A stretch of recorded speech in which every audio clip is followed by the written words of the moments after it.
ఇవన్నీ మీరు దారి పొడవుతో నాకు మీరు అందరూ రకరకాల వినతులు ఇచ్చారు, వినతి పత్రాలు ఇచ్చారు.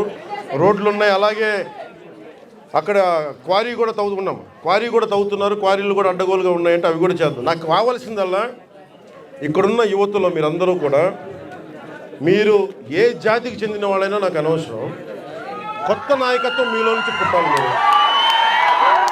నేను కులం కానీ మతం కానీ ప్రాంతం కానీ చూడడం మానవత్వాన్ని చూస్తాను. అంటే డోలీల్లో గర్భస్రావం అయ్యి బిడ్డను కోల్పోయిన తల్లి నా అక్క నా చెల్లిని చూడాల, నాతో నా రక్తం పంచుకు పుట్టకపోవచ్చు, కానీ చనిపోతే నా ఇంట్లో నా అక్కో నా బిడ్డ చనిపోతే ఎంత బాధపడ్డానో అంత బాధపడ్డాను. అందుకొచ్చా నేను కోరుకుంటున్నది ఒకటే, నేను ఒక నిమిషం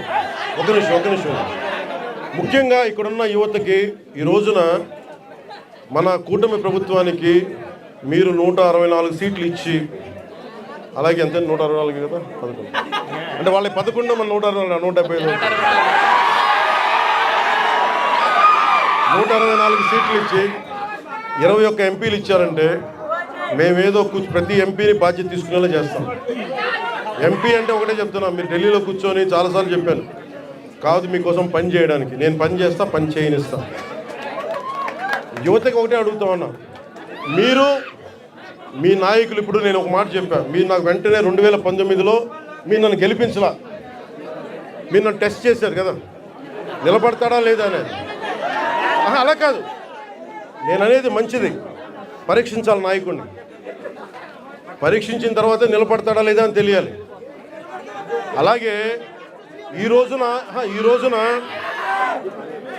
ఇప్పుడు రోడ్లు ఇందాక దారిలో వస్తుంటే రోడ్లు వేయిస్తున్నాం, బీటీ రోడ్లు వేయిస్తున్నాం, సీసీ రోడ్లు వేయిస్తున్నాం. అవి క్వాలిటీ రోడ్లు ఉన్నాయా లేదా అనేది ప్రమాణాలు ఉన్నాయి, అది మీరు కూడా చెక్ చేయాలి. మీరు గొడవ పెట్టుకునే అవసరం అయితే రోడ్లు క్వాలిటీ లేదు, ఎందుకు క్వాలిటీ లేదు, మీకు సంక్షేమ హాస్టల్స్లో ఇబ్బందులు ఉన్నాయి, మాట్లాడండి. మీరు గట్టిగా ఉంటే కలెక్టర్ గారికి బలం వస్తుంది మిగతా వాళ్ళని పనిచేయించడానికి. మీరు గట్టిగా ఉంటే మనకి ఎమ్మెల్యే గారికి బలం వస్తుంది, మీరు గట్టిగా ఉంటే మేడం గారికి బలం వస్తుంది. మీరు బలంగా ఉంటే మేము డబ్బులు ఎవరికి చెప్పండి, మనందరూ కష్టపడుతున్న డబ్బులు, మనందరి డబ్బులు, ఎవరి దయా దక్షిణ్యాల మీద లేవు డబ్బులు, ఇక్కడ మన కష్టం ఇది.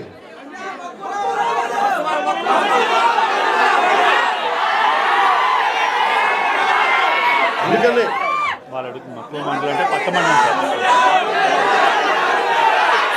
మీరు చూసిన రోడ్లన్నీ మనం వేసినవే.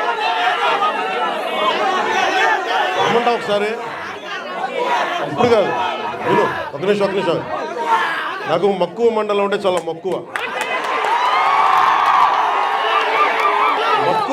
మక్కువ మండలం కాదు, అన్ని మండలాలు తిరుగుతాయి. ఒక్క రోజులో అన్ని సాధ్యం కాదు కాబట్టి మీరు నాకు వదలండి. ఆ రోజు మా జయకృష్ణ గారి కోసం వచ్చినప్పుడు మొత్తం వచ్చారు కదా, నేను మర్చిపోతాను ఆ రోజున. అన్నీ కాకపోతే నా కోరిక ఒకటే ఏంటంటే నన్ను పని చేసుకునేవాడు. మీరు నా మీద పడిపోతే రోడ్డు వేసారని ఇందాక అడుగుతా ఉన్నా, రోడ్డు వేద్దామంటే కనిపించలేరు, మీ అందరికి దండం పెడతాను బాబు, నాకు రోడ్డు చూడండి ఇవ్వండి అని. ఓజీ అని లేదంటే అన్న ఇవరకు సీఎం అనే వాళ్ళు ఇంకా పోలా, డిప్యూటీ సీఎం గారు సరిపోతుంది, ఆనందించాం.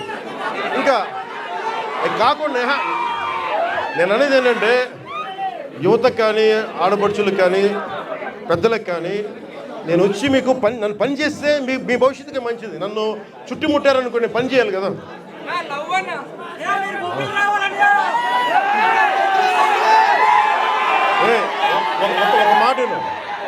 ఒక మాట ఏనండి, ఉత్తరాంధ్రలో మీరు తెలుగు నేర్పించిన నేల ఇది, వాడుక భాష నేర్పించిన నేల ఇది, తిరుగుబాటు అంటే నేర్పించిన నేల ఇది. అంటే మనల్ని ఎవరన్నా దోపిడీ చేస్తుంటే ఎదురు తిరిగే నేల ఇది.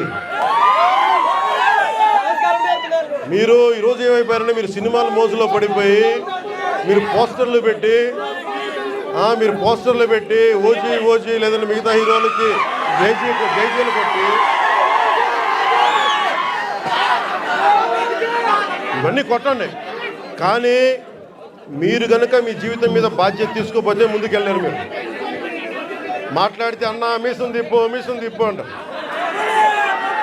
నేను మీసం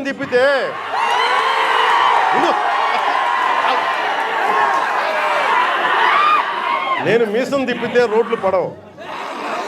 అర్థమైందా? నేను ఛాతీ కొట్టుకుంటే రోడ్లు పడవు. నేను వెళ్ళి ప్రధానమంత్రి గారికి దండం పెట్టి ముఖ్యమంత్రి గారి దృష్టికి ఆ సమస్య తీసుకెళ్తే రోడ్లు పడతాయి. అందుకని మీసాలు తిప్పడాలు, ఛాతీలు కొట్టుకోవడాలు నా చేతగా పని చేయడం తెలుసు. నాకు పని చేయనివ్వన్నాను. అందుకని మీ అందరికీ మరోమారు ధన్యవాదాలు చెప్పుకుంటూ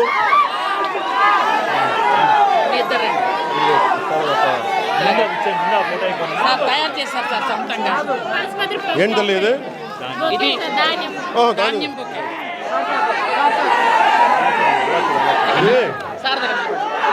ఎంత అందమైన సాంప్రదాయం చూడండి సార్. మీరు పసుపు పెట్టారు కాలు కాయడానికి, బొట్టు పెట్టి ఇవ్వడానికి.